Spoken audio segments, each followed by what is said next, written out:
And now, with great pleasure, I would like to introduce our guest speakers, Joan Whitecalf and Kristy Harcourt, who will talk to us about hosting and producing GayWire, CJSR FM 88.5 long-running LGBTQ radio program. Please proceed. Thank you. Hi everybody. I'm just going to jump in, Kristy. I'm putting in. I just want to say thank you so much, Jan, for the opportunity to take part in the Aging with Pride series. I've learned that aging with pride is a real thing. It's an actual real thing, and it is helping me to navigate what it means to be a senior out lesbian. It's been quite an adventure. There's been a reoccurring theme running throughout it, and that's to stand up to homophobia and shatter all the myths that come with it. Part of the adventure has included offering a gay and lesbian support group some time ago that ran for 2 years in Camrose in the late 80s. And we relied on print media and word of mouth to make it accessible to anyone that might be struggling with their sexual orientation. I felt our visibility as a support group needed to expand, and I went to the local cable TV station to put an ad out. They quickly told me that they absolutely could not have the words gay and lesbian on the TV screen ever. So sometime after that, I moved back to the big city of Edmonton, where I was born, but I'd never lived, as I had grown up in mostly rural places in Alberta. And I could not believe my ears one day as I heard this lovely voice, a self-proclaimed lesbian, talking on the radio. The program consisted of, music celebrating all things queer, and a favorite segment of mine was global current affairs dealing with the issues of the queer community. The show was like a beacon in the night, signaling to me. I knew I wanted to be a part of it. I didn't know how, but I was going to get on that show. And lo and behold, I became a volunteer with Kristy Harcourt. Take it away, Kristy. Oh, thanks, Joan. That's lovely. So I'm Kristy Harcourt. I was a host and producer of GayWire for 12 years, from 1995 to 2007. I retired, and when I retired, we threw a retirement show, and we figured out that we had done 600 weeks or 600 episodes of GayWire. Sometimes it felt like about 200 too many. Sometimes when you get into a volunteer commitment, some of you will be familiar with this, and then you try to replace yourself. It can be hard to get out. And so setting a retirement date, and my retirement was timed around adopting my daughter, that we kind of had to pick these things. And so, so I was involved in the show then. But I first heard GayWire when I was in the 12th grade, in either late 89 or early 1990. I'm 49. And I would walk my dog, and I picked up, I knew CJSR, I knew people who volunteered there. My brother volunteered there for a bit. And so I was listening to my walk person, which was a relabeled Walkman cassette radio, but it was a walk person. And so I was listening to my walk person, and I was walking around, and I heard Adam and Eve, which was the feminist show that was on at 5:30. And then I heard GayWire. And one of the things that was really memorable for me was the soap opera that aired on GayWire in the late 80s called Lavender Towers. It was a soap opera about the very intermingled sex and relationship lives of a group of queer people who lived in an apartment building in Oliver. And I just thought Lavender Towers was amazing. And it had theme music, and it had on the next episode, what will happen with Robert and Sheila. And so that was something that was really, really amazing and similar, this kind of sense that something could exist. We were talking just before we opened the room about the advertising thing that Joan mentioned, which was that actually being able to advertise community events on CJSR and doing in-kind advertising was a really important economy, I think, in the community. GayWire has existed since the 70s. And so it is, we said the longest running show on CJSR, but it was the longest running show on CJSR when I left. And it was, we think, the longest running radio show in Edmonton. I think so. And it still exists. This is another important thing. I think that there might be hosts of GayWire here. I don't know if they can do a little wave response, but I know that they're planning to tune in. So GayWire is now a podcast. It's still broadcast on CJSR by an amazing group of young producers. So it's something that still exists. So Joan, do you want to talk a little bit about what it was like, what the show was like, or what it was like producing it, putting it together? You bet. First of all, it was a lot of fun. I couldn't believe I was on the radio. It was always amazing to me, but there were two shows actually that really stand out in my memory.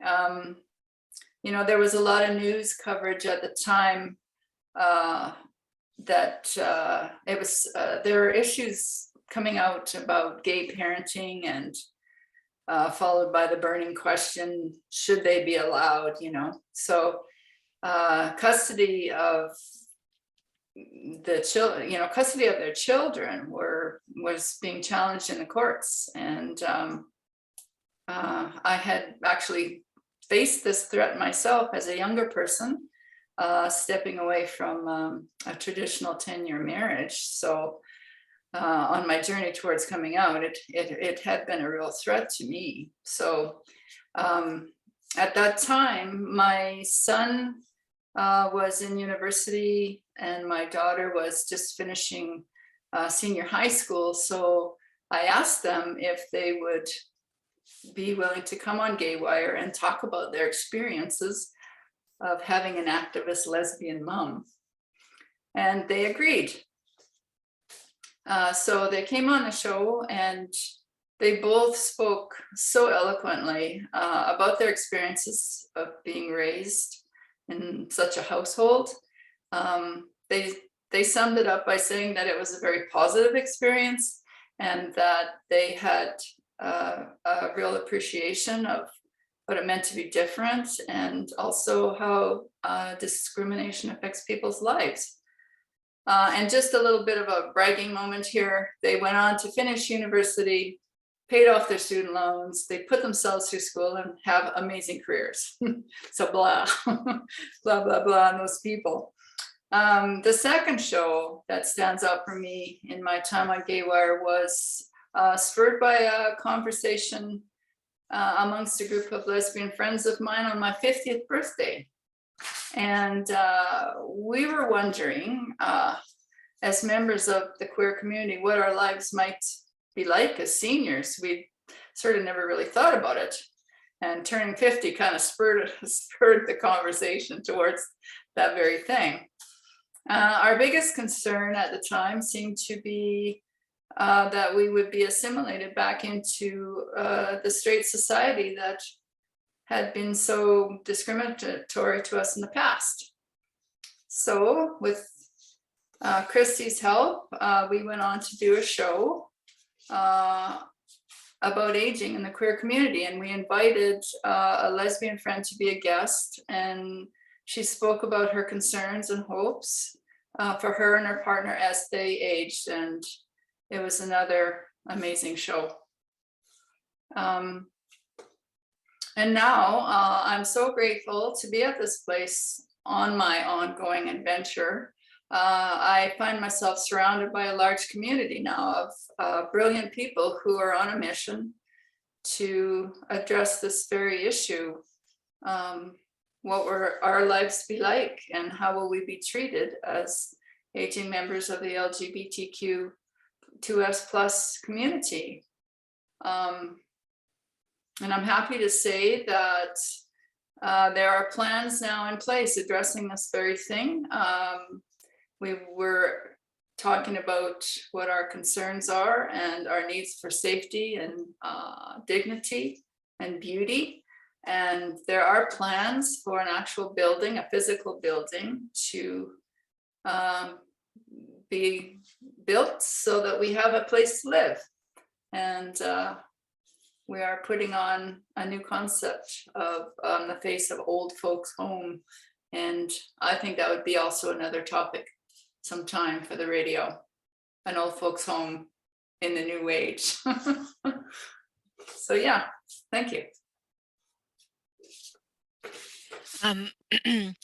I was thinking about some memorable shows, and one of the things that I was thinking about as we were getting ready to talk was how the technology changed over the time that I was there and over the longer period. So when I started working on GayWire, we used reel-to-reel tapes, and if any of you ever edited reel-to-reel tapes, you know that means cutting the tape and taping it to the next part of the tape, and so that was real learning. We moved to cassette tapes, to digital editing, mini disc recorders, so many different kinds of technology. And I kind of imagine like what it would be like now to record something on your phone, email it to yourself, and be able to play it on the radio. Like the idea that that's a smooth transition of information and not, you know, days of editing. And like the idea, like the first time I had to cut the tape, I remember being so scared that was not going to work. Joan mentioned hearing the global news, and so we had this news service called This Way Out. I think it came from Los Angeles. It came by cassette tape in the mail. So it was always a week late, and we would joke that like it's still news to us. Nobody else is talking about any of the issues on this tape. So it didn't matter if it was a week or two old because, you know, it was news to us. And so we would play this Way Out news. And I remember learning about so many interesting ways that that gender and sexuality were seen in different cultural contexts. There were frequently one thing that comes to mind is there were frequently stories about how like you could discredit a politician by suggesting they were gay, and there were certain countries where that happened all the time. It seemed like we were always hearing that somebody was being discredited through a gay rumor, and that was unseating government. So that was interesting.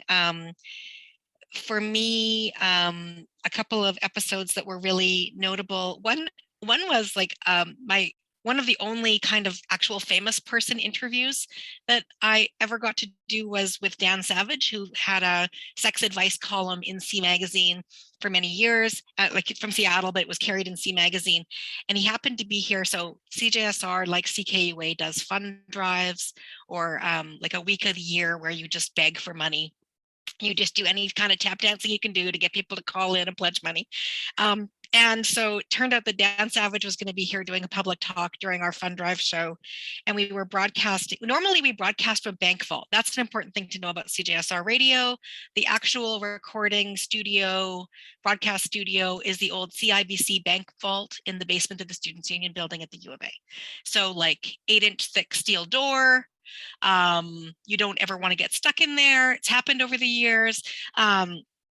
So we weren't in the Bank Vault. We were in Hub Mall in this fairly public area. And what I remember about it is that I learned that the word toque is not internationally understood. That it is called a beanie in the States where Dan Savage comes from. And because we were giving away a toque, a CJSR toque, if you pledged, and he kept making jokes that we were giving away toques of pot. And I remember thinking, we're going to get taken off the, and then he kept just like talking like a sex advice columnist. And I just remember looking at the station manager thinking, this is going to be the last show of GayWire. This is going to be the day. This is going to be the end. They're going to make me write a really big apology. And like, it was a fun show, but also it felt dangerous. I'd say another show that was really meaningful for me. I can tell you what world events happened on a Thursday because it was always a really important thing to try to get it ready for the radio. And the Vreen decision came on April 2nd, 1998, which was a Thursday. And we knew the day before that it was going to be coming. I remember waking up early that morning and sitting in my living room and listening to the CBC News. We didn't know what the answer was going to be, but we knew it was going to be announced that day, and that there was going to be a rally at the legislature. And so I got to leave my office job where I worked as a secretary and get down to the ledge for 5 o'clock, which is when the protest was. And I got to stay for half an hour. And then I walked across the high level bridge to CJSR. And Megan Perry, who is a podcast producer who worked for many years for CBC Radio in Toronto and Winnipeg, stayed at the ledge and interviewed people and was calling things into us. And so I remember that show. I remember some of the things I remember about that was seeing many of the other volunteers and staff from CJSR, many, an uncharacteristically large number of which were young white men, straight men, and seeing that they all were at the ledge too was a very important, visible allyship to me. That it wasn't just that GayWire was interested, but that this was something that there was attachment to from like straight guy colleagues was really meaningful to me. And then I just remember having to walk away from it. Like, it was such a fun event and it was so big, and then walking away across the bridge and still being able to hear it, to like speed walk to get to the Students' Union building to broadcast. So that's a day that's really clear in my memory. Something that is funny about having been on the radio at a time when there were not a lot of visible LGBTQ people is that people would recognize my voice in public. And that's weird. When that happens, it's weird. And so I would be browsing at Orlando Books and somebody would say, I know, or somebody would say, I know your voice, or they would say, you sounded, I liked that thing you did the other night, or something like that. And it was always like a very weird thing. And I had no game at all. I was not able to translate any of that into any date ever in 12 years. No ability at all to turn it into anything, like conversion rate 0. And so that is a thing that I can tell you that, like, you can become a little bit better known. Doesn't make you any cooler or any more able to do anything. It did let me meet amazing people. Many, there are so many people I know who came on GayWire to read their poetry or their writing, who wanted to share important stories from the community, who performed live music. We had lots of people who came and performed live music. We at least 2 times hosted Christmas pageants, live concerts that then were played on the radio with local musicians and storytellers. And so some of those pieces are like still really, really precious. I'm curious, is there anybody here? And if you can do a react, so if you wanted to hit the reactions, which is the smiley face at the bottom of your screen, and do a little wave, or if you just want to wave if you have your camera on, if you ever were on GayWire. A couple of people were on GayWire. Some people might be looking for it. Michael was on GayWire. I think Eric probably was on GayWire. Some others of you might have been over the years. I also want to say that GayWire was always a really big team. So when I started, some of the people, Brian and Lenore were 2 of the hosts, Todd James, Keith King, Tam Gorzalka, Chris Samuel are some of the many people who were on GayWire over its years. One of the other things that was really really neat about GayWire is that it would, we did collaborations with other shows. And sometimes we did those collaborations through great planning. And sometimes we did those collaborations because somebody didn't show up for a shift. Like it was the full range. CJSR for a long time had slogans that related to flying by the seat of your pants. We put the S back in HIT, things like that. So sometimes things were a bit chaotic at CJSR. And so, but we did some collabs that were pretty neat. We did collaborations with Adam and Eve, which was the before show neighbor for many years, a feminist show. We did collabs with later on Youth Menace, a show about youth criminal justice issues was the show before GayWire. And we did some really interesting collaborations with Youth Menace related to queer and trans youth who were impacted by the criminal justice system, who were impacted by crime. And we did a really interesting series involving a hate crime impacting a gay man in Edmonton who was assaulted by someone who was a young offender. And we took part in and recorded a community conferencing event where that person got to talk about the impact of the assault. The assault occurred at the Pride Awards at a public event at City Hall. Some of you might remember that. So there was this public, like in private, but then broadcast conversation about what had happened, about the impact of this hate crime on the person who was targeted, and about some of the impacts on the person who perpetrated the crime that were really something that I don't think anybody else was doing. Something that's interesting about things like GayWire, about podcasts, about zines and LGBTQ publications is that these were places where stories about us were centered. Like Joan, when you talked about the ways that people talked about adoption or parenting, it was, yeah, you're absolutely right. It was a like, should we let them? What are the dangers? Was the mainstream approach. And so it was this very different thing to present interviews and culture in a way that says, we exist, we're important, and we're here, located in this region, and we're going to talk about what the dynamics are like, rather than the pros or cons. And that's a very different thing that I think is more available now than it used to be. Joan, did you ever get recognized? I was not so much because I was going to school. Actually, it spurred a real interest. Being on the show has spurred my interest to get into audiovisual communication. So I was in school. I went to school at MacEwan for that afterwards, but nobody that was traveling in my circle at the time ever listened to GayWire. So, I was working in home care and all kinds of things at the time. So nobody really, but I told everyone. Okay. I made sure that they knew. It's funny because sometimes it felt like nobody was listening. For sure, there were nights that were like, maybe we could say anything. Yeah. Because maybe actually literally nobody is listening. That's a possibility. Yeah.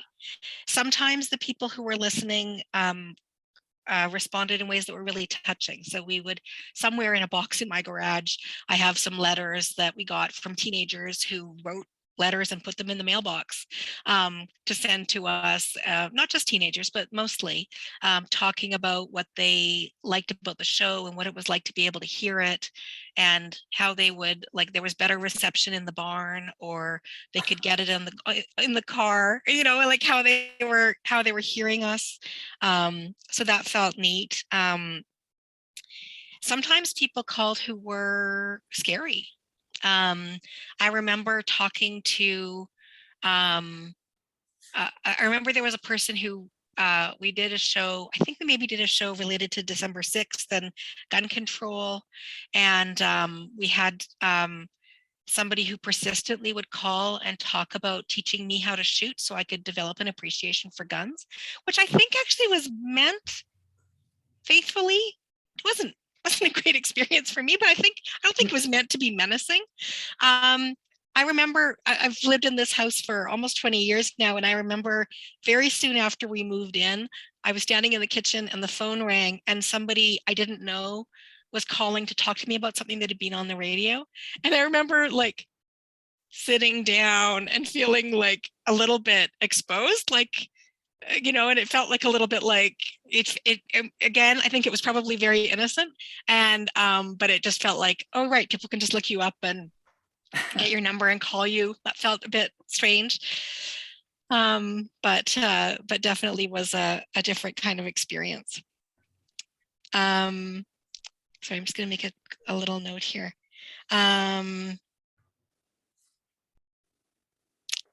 Yeah. So those are some of the kinds of experiences that we had. I would be really open to opening conversation, and I have a few questions for you, if that's something we can try. What I will ask is that we remember that there's a bunch of people who might want to chat, and so that we moderate our space, if that sounds okay. So if it feels like there's other folks wanting to chat and there's somebody who's taken up a lot of room, we're going to give you a notice for muting. Does that sound all right? We agree to those terms? Okay, that sounds really good. So I'm wondering how you found out about LGBTQ events or stuff, particularly before internet. What are some of the methods that you had to find out what was going on? And you can add information in the chat, or you can unmute yourself and tell us what were some of the ways that you accessed information. Jan said Women's Space, so the newsletter. Yeah, Michael? I was going to say through Gate, through the bars, which would have list ups. And then I must say a lot of it was also by word of mouth. People that listened to, whether listened to GayWire or they read it somewhere else, that would tell about things about it as well. Nothing as sophisticated as we have these days. Yeah, and so like bulletin boards in the bars, or posters up for events. Absolutely, the Roost was a good source. Yeah. Our friend Larry Jewell's not here, but Larry's told me before about I think this is okay story to share about going to in the late 60s, going to a bar on White Ave in Edmonton, and somebody had written in graffiti, "Where do guys meet other guys?" and somebody else had answered. And so it was a hotel bar downtown. And so like Larry went there and tried to figure out which table or like which area. So graffiti might have been a way. We had, I mentioned the support group that we had running in Camrose, and our big thing was a little tiny classified ad that ran for 2 years, and it drew a lot of people. And I was, I gotta say, I was really happy that the Camrose Canadian at least allowed us that much, because that was a big thing. People would read it and come. Was it right written in code, or was it direct? No, do you remember? No, it was not in code. It was the gay and lesbian support group of Camrose, and we had a box number, and people would write letters, and it was a really interesting scene, because a lot of them were, a lot of people were professional people in Camrose, and they were terrified, absolutely terrified. They would come to our house and they would be, you could see the whites of their eyes. They were so frightened. But over the course of 2 years, we developed a really strong group. But I was pleased after I left GayWire and got into audiovisual communications that we did have a cable TV show of our very own, and we put on the words, big letters, gay and lesbian. So yeah, full circle. Another thing, maybe later 90s, early 2000s, was there was on Access, and then I think Shaw, there was like home homework hotline, help hotline, some of those shows. And I know I and some others did those, which was like a call in. People could call in looking for help with their homework, but also help with different social issues. So there'd be like somebody from the AIDS Network or HIV Edmonton, somebody from what was then Planned Parenthood. So some of those pieces as well. What were some of the other ways that you accessed information?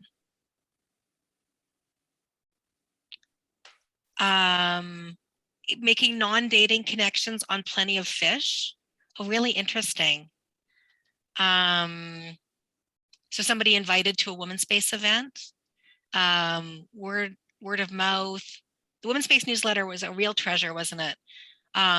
If people are interested in history, there's a really interesting history of women's space that was published. It was published as like a PhD thesis. It's fascinating. And one of my favorite things about it is this story about this household that learned that this lesbian household that learned that they were under police surveillance in, I think, 1981. And the way they found out is that it's hinted that a lesbian working at the phone company let them know. And the household was somebody who was a communist, somebody who was involved in trade union politics, and a lesbian. And they were like, it might be her, it might be me. I don't know, they're surveilling us. Like, it was just this great anecdote that was just like, we're all enemies of the state. It could be anything. So I really like that. Okay, and one of the other things when we're thinking about sort of ways that we get information and communicate information is, how do we meet people before internet? I think that these might not be shocking conversations in these places, but I find that when I talk to younger people, and I teach at MacEwan, I teach a course about gender and sexuality at MacEwan. When I say before internet, that is before the lifetime of almost all of my students, and it really is unimaginable. I think that this is such a fundamental difference in people who came up before or in the early days of internet and afterwards. The internet came available in my last year of university to give a sense of where I fall in that. And I thought it was a stupid gimmick that would never catch on. So never take investing advice from me. Never, I'm not your financial advisor. Are there any memories that other people have about early, like, zines or magazines or GayWire or other radio in other towns? Because it's something that exists in college radio in a lot of places. I see there's a comment about the Women's Space News articles or letters that I wrote. That was a fun time from the year 2000 to 2018, I believe. I wrote an article in the Women's Space newsletters, provided pictures as well, original photographs, and just talking about funny situations. And that was kind of a favorite thing that I've done in the past. And I don't know if it'll happen, but they're supposed to be archived in the City of Edmonton archives for future use, and perhaps even be coming on display sometime in the museum. So I could be famous. I don't know. I think that things like Women's Space gave, and other publications, just gave a sense of like having culture and learning cultural norms, and learning how do people talk about their relationships, who are people listening to, and that there was I definitely had a really big sense of trying to glean like social norms and trying to figure out, if I had the guts to go to a place, what would the place be? you talked about those people writing letters. One of my other early experiences was I was involved in the University of Alberta organization, which is called Outreach now, but was called Gaylock then, Gays and Lesbians on Campus. And you would do, at the start of the meeting, one of the people's responsibility would be to go check the benches outside of Athabasca Hall, because there would be somebody sitting there too afraid to go in by themselves. And that was just a normal part of the meeting was who's going to check the benches, who's going to check for somebody looking for directions and not looking at the building, and and invite them to come in and say that it was okay and offer to sit next to them, and to sort of have some of that opportunity for connection.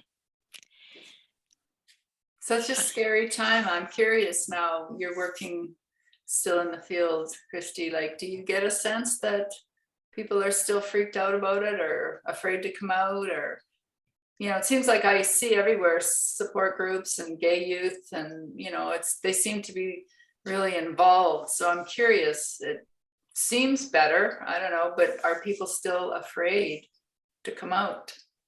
Yeah. In a word, yeah. Okay. I mean, I think different experiences. I think that particularly for folks whose families are religious in certain spiritual traditions, who are evangelical or Catholic, for example, depending on the social culture of the communities that people are coming up and out into. I think for a lot of people, it has become much safer to be gay or lesbian, and still remains desperately unsafe to be trans and non-binary. And that some of, there's sort of this idea that rights will be like a trickle down situation, like that something getting safer for one person will mean that it gets safer for somebody else. But that isn't necessarily the case. So sometimes people have developed they've come to include gay or lesbian in their okay category, but they're still actively discriminating against people who are trans. And my hope is that people who are gay or lesbian will consider this to be our issue. And consider this to be a value that we take to heart and that we open doors around. And I don't know if that's always the case, but I always hope it will be, that we don't just sort of say, oh, well, now I'm in the club. But we say the club's not big enough. The family picture is insufficient. We need to broaden that. It's a bias that I have. Well, it's an interesting concept, isn't it? Because you never really stop coming out. I mean, just the other day I was walking out here, and a neighbor stopped by and, asked me a little bit about my past, because I've sort of just showed up in this community. And so, there was a pause in my mind, like, do I say it? So I did. I talked openly about being lesbian. So the word's out now. So if you never see me again, it didn't go well. It's funny. I was going to say, I have this really funny thing that happened. I'd been doing GayWire for about 5 years. So I'm a femme. I've always been pretty femme presenting, which hasn't always been the predominant stereotypical lesbian appearance, maybe. And about 5 years into doing GayWire, someone asked me, a lesbian who was connected to the show, or a friend of the show, asked me why I did GayWire as a fag hag, was the term she used. And I was like, oh, okay, I don't get called that very often, so interesting. And then I was like, no, there is no allyship enough for the pain of doing this show. Like, sometimes the show is really hard to do. Sometimes it was a real pain in the ass. I paid for parking at the university 600 times. Sometimes there was nothing to do. Often people had to cancel, and so I just remember the idea that there could be allyship rich enough that you would host GayWire. I was like, that doesn't exist. That's a fiction. And it was so weird to me because I felt so out. Like, I felt so deeply out. It felt sometimes so risky. I was one of the first hosts, I think, who used my full name on the radio. I think, yeah. It was much more common only to use first names. And I remember that meant I was using my dad's last name. And my dad, some of you might have met him. He was an okay, he was a good enough man. I think Michael met my dad at my wedding. My dad had a really hard time having a daughter who was queer. He came from a deeply homophobic social culture that was a real slow incline in our lives. It got betterish, that's our success story. But I remember that awareness and thinking about, should I use a name that is not my dad's last name? Is this going to be safe? Like, that was something that I was really, really aware of at a time when there were no employment protections. Would there be danger from having your name in public? Felt like a real concern. Well, using my name was the only reason actually we got to run the support group, because we needed a name for people to, we had professional people even referring people to us. So I did very early on decide, screw it, I'm using my name, and I never looked back. But that was a big thing, because I realized over my years on this journey, it's not a common thing. A lot of people do not want their names mentioned and are still afraid. So and rightly so. Like, I think that I also really respect that. Yeah. Absolutely. So you two have such wonderful chemistry. No wonder you had such a successful tag team radio show. It's so wonderful to watch you go back and forth. We have a little less than 15 minutes left. Should we open it up to the participants in case that there's some questions that they want to ask? There's other people. Absolutely. Okay. Does anyone have a question? Maybe you could either use the chat box, or you could raise your hand with the reactions, and we'll get to you.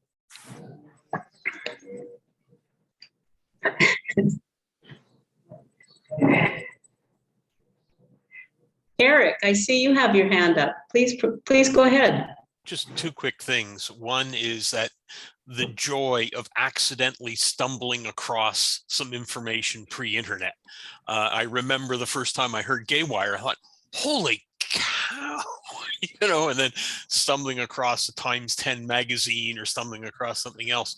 That was the first thing. But the second was when I started volunteering at the Pride Center, which was, I don't remember what it was called at the time, but it was on the 3rd floor on 106th Street. And I would only ever use my first name. And even using my first name, I was a little bit concerned because Eric's not that usual a name. So I congratulate you for the how strong you were to use your full names, because it was many, many years before I would actually say Eric Story. And I was very nervous about using Eric. So that was all. Just thanks very much. Thank you, Eric. Anyone else have a comment or a question? And this is Deirdre. I don't know how to raise my hand. What do I do to raise my hand? Oh, why don't you go ahead? You have the floor now. Please go ahead. Well, I just really wanted to say to all of you, this is wonderful. And I have so many memories of GayWire over the years, and having heard the interview of Joan's children. And also I learned so much from Kristy, and continue to learn, of course, and from Joan and from Michael and others. I just have the most tremendous respect. So thank you. That's all I want to say. Well, thank you. That's awesome. Thanks, Deirdre. Thank you, Deirdre. Michael. Thanks. I do have a question. I was going to say, Kristy, I did use my name, but I never spelt it because no one could tell when I said fair what, no one expected it was spelt the way it was till I went into politics, and then I had no choice because I had to recognize it on the ballot thing and that. But my question is, was there any not public, but any polling done on readership, sorry, listening-ship, I should say, on your program or any of the others at that time? Not really. I know you said whether anybody was listening. I remember those days on some of those kinds of things as well. But I just wondered, was there anything that you recall of any kind of evaluation, not evaluation, but looking at readership, listenership? Not really. There might have been sort of in later years. You know, I can say that GayWire was always really successful in the fund drive. Was really nurtured by CJSR. Like it was at 6 o'clock, Thursdays at 6. Was a good time slot. You know, we could have been. I had colleagues. Whenever I would go anywhere, I would go to the radio show and meet people and talk about their shows. And so there were a lot of places where it was on at 10 at night. And so being on at 6, being on during the drive home time felt really meaningful. And it was kind of a news slot for a number of years. On like, if you looked at the schedule, it'd be a bit of a news slot. But it was always really protected by CJSR. I will say one time when I got into some conflict with the management at CJSR was they decided they were going to turn it into a call-in show. There was a new news director. They had great ideas. They were going to turn it into a call-in show. I'm allergic to call-in shows. I can't stand them. The like waiting for what the next person's going to think. I like a carefully vetted environment. And so so that was something that I was like, have a nice show. I just said I would walk because it was, yeah. And the other thing I think is important to know is that GayWire, like most of the stuff that we do in the world, is a volunteer thing. So everybody who did that work, that was always volunteer. Just a quick thing, I don't want to take the time of questions, but the pressure around coming out. So I work now, I teach at MacEwan part-time, but I work as a therapist. And one of the decisions I had when I started to set up my therapy practice was, how do you present yourself? And it was really interesting because some of the feedback I got was just say you're an ally. And that isn't, like, I do work with some folks who are not in the community, but not that many. Usually they have a relative in the community. Almost everybody I work with is in the community. And it's funny, somebody called me the other day and I said, how did you hear about me? And she said, honestly, what I want is a therapist I can complain to about the trucker convoys. And I felt like you were a safe bet. And I was like, bring it on, my friend. Sure. Yeah. And so I thought, like, you know, that there are reasons why we show ourselves, and we make ourselves visible to each other, and that might narrow our audience, but also then we are able to see each other, and that's important. Thanks. Thank you, Michael. Does anyone else have a question or a comment? There's some comments in. Oh, I'm sorry, Robert. Please go ahead.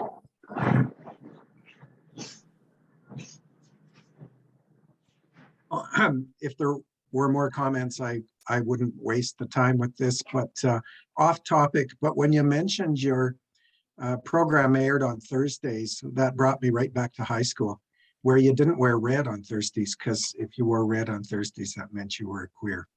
And I haven't thought of that for decades, but it's buried in there somewhere. There was a lesbian one about green. Was it green on Tuesdays?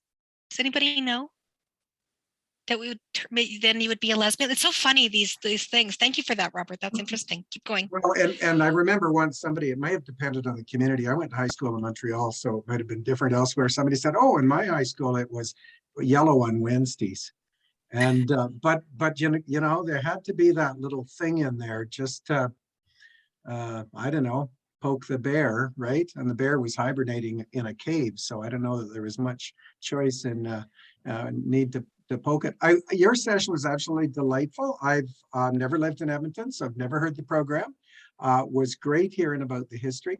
And I've really enjoyed the back and forth in this group, particularly today, has been just a great experience. Thank you, Robert. There's a few comments in the chat. So Allison says, "Aw, what a meaningful thing when someone would go and get people who were nervous to come in." Deirdre says, "Amazing courage, Kristy and Joan." Mary says, "This was so wonderful and engaging." And Laura says, "Thank you so much for all your hard work and courage, Kristy and Joan." And Deirdre says a big appreciative shout out to all the amazing, courageous Woman Space board members who did so much for our community over the years. Won't mention names here, but would like to express much appreciation and respect. Well, Deirdre, thank you. Maybe that's a topic we should have at a future Aging with Pride session. We can certainly follow up on that. And the boards of the court and the boards of Clicky and Gate and the Pride Center. I mean, the volunteer, I mean, this is not what we're talking about today, but I was the first ever paid staff member of Clicky. I worked there part-time in 1998. And it had operated for 17 years purely by volunteers at that point, and has always run with the majority of its work being done by volunteers. And so, you know, that there are always these, you know, folks who are doing great work behind the scenes, and these organizations couldn't run without them. It's so important. Robert got the earrings. So my recollection of one of the rules was gay is right and right is wrong. That's how you knew how to wear your earring. And if you only wore one, and Robert says that he would make sure that his earring was in the left ear only. It's all of these codes for invisibility, and yeah. Different colored handkerchiefs that you wore in your back pocket for men. Mm-hmm. We have a comment from Allison. She says, for this Zoom, I'm on call for work and can only be auditing and sporadic comments. However, after experiencing the past 2 years of high volume of college and work Zooms, thank you all for sharing your voices and words here. There's such a silence in my world for 2S LGBTQ+, so my brain is thankful. I did that without reading glasses, you know. That's good, very good. Does anyone else have any comments or questions? We have about 5 minutes left.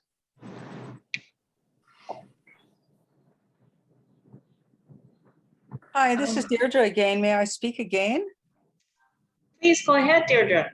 Thank you. You know, there were very exciting things that happened within the university context, within the intellectual community there. And for a long time, there was quite a difference between those women or intellectual people who were associated with the community within that context and the people on the street, you know, like moi. And I just think that it's fabulous that more and more integration has happened. And I have a question. I'll address it to Joan and to Kristy. I know Kristy has heard me ask this question before in a different context, but do you think that bisexual women are still treated with a bit of caution within the lesbian community? That's a good question. I, at one time, you know, could be or was considered bisexual. I was married, but I still had, you know, feelings for women. I think, though, in a futuristic world, that label could fit because it means fluidity. You know, you're not really stuck on any one gender, but you're open to a relationship with someone. So, you know, I've come to value that label, if you want to call it, a little bit differently. Yeah, I mean, I think that I wish that we didn't discriminate. I wish that lesbian and gay people didn't discriminate based on bisexuality or biphobia, based on being trans. I wish we were never racist. You know, that's, if I could design the dream, that's the dream for me. Yeah, you know, I have a lover who is bi, and I think that she would probably say that there are people who are cautious with that. And I think that I think that there's also some generational, maybe it's a generational difference, or maybe it's more vocal among folks who are a little bit younger, where there's a lot of just really blowing up the categories, which I find kind of neat and exciting, where people are finding really interesting new ways to express their gender, to express their gender expression, to sort of name who they are, and to develop identities around flags and different identities. And so sometimes people feel a bit threatened by that. That isn't my reaction. I find it really exciting, and I find I learn a lot when somebody says I identify this way, and I can like put down my ego and say, tell me more, I don't know about that. Or what I know, somebody asked me, do you know about this recently? And I said, I think that what I know might be actually not very informative. I think what I know might be based on stereotypes. Can you tell me what that means to you? And that's a great conversation. We're down to our last couple of minutes, and I think we should give the last words to Joan and to Kristy. Joan, any final words for us today? Yeah, thank you. Thanks for showing up, everybody. I was like scared to death to do this, but I think, you know, the labels are going to go away one day, and it won't matter because there's going to be so many letters in the alphabet. Will just be the whole alphabet. So, you know, we'll just give up on the concept and it won't matter. So that's what I'm going for. I would like to just end with a thanks. I want to thank Kim for his work on the poster and helping us to market this, and for Jan and Eric and the others for organizing. And I want you to know that I remember the work that you have done, all of you. That the work is still there, and that it is impacting people. And as the person who's 49, Joan talked about turning 50 and what a moment that was, and that's the moment I live in. And so I'm just deeply, deeply grateful for the path setting and the safety that that my peers and elders have created, and that the model that you have given us to create for younger people. I remember being in Pride organizing meetings when I was the youngest person by 10 years. And now that is not my life. Very often, I'm around people who are younger than my kid a lot of the time when I'm teaching. And so I want to say that we're part of a continuum, and I'm just so deeply grateful. Blair and Eric and Michael and Alvin and Jan and Joan and everyone for the work that you have done to make me safer and make me able to use my name. Well, thank you, Joan and Kristy. That was just so inspiring. Thank you too to Kim Lauren for your technical assistance with this program today. And thank you to all of you for joining us. I hope that we see you next week when Roger Halfrick will perform for us on Thursday, March 17th. It should be a nice, relaxing day, and you can wear green if you wish. And we will be sending you a survey, so please take a moment and fill that out. And now I return the meeting back to our host, Kim.